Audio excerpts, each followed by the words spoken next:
ఈరోజు ఎంతో రుచికరమైన రవ్వ లడ్డు ట్రై చేశానండి. మీరు కూడా ట్రై చేయండి. నచ్చితే లైక్ చేయండి అండ్ సబ్స్క్రైబ్ చేయండి. ఫస్ట్ స్టవ్ మీద ఒక కళాయి పెట్టుకొని ఆ కళాయిలో 2 టేబుల్ స్పూన్ నెయ్యి వేసుకోవాలండి. నెయ్యి వేసుకున్న తర్వాత మన దగ్గర ఉన్న జీడిపప్పు అండ్ ఎండు ద్రాక్ష ఈ 2 వేసుకొని బాగా గోల్డెన్ కలర్ వచ్చే వరకు వేయించుకోవాలండి. ఇవి వేయించుకున్న తర్వాత ఒక ప్లేట్లోకి పక్కన తీసి పెట్టుకోవాలండి. ఆ తర్వాత అదే నెయ్యిలో 3 కప్స్ ఆఫ్ రవ్వ తీసుకోవాలండి. నేనైతే 3 కప్స్ రవ్వ తీసుకున్నాను.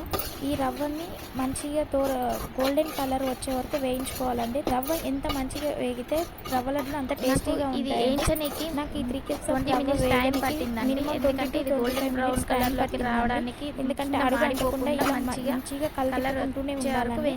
ఆ తర్వాత ఒక ప్లేట్లో తీసుకొని చల్లారి పెట్టుకోవాలండి. ఇదే కళాయిలో 3 కప్స్ ఆఫ్ రవ్వకి 3 కప్స్ ఆఫ్ కొంచెం వాటర్ పోసుకొని ఇది మంచిగా కరిగిన తర్వాత తీగ పాకం వచ్చే వరకు చూసుకోవాలండి. ఆ తర్వాత తీగ పాకం వచ్చిన తర్వాత మన తర్వాత దగ్గర ఉన్న రవ్వ అండ్ డ్రై ఫ్రూట్స్ రెండు కలిపి మిక్స్ చేసుకోవాలండి. పోసి మంచిగా కలుపుకోవాలి. మనం ఎంతైతే ఆల్రెడీ వేయించి పెట్టుకున్న ఆరనివ్వాలండి. ఆరినాయి కదండి, అవి కూడా వేసి కలుపుకోవాలండి. ఇలా బాగా మిక్స్ చేసిన తర్వాత అది మనం ఎంతవరకు కలపగలమో ఎంతో రుచికరమైన టేస్ట్ రవ్వ లడ్డు రెడీ అయిపోయినాయండి. నచ్చితే లైక్ చేయండి, సబ్స్క్రైబ్ చేయండి.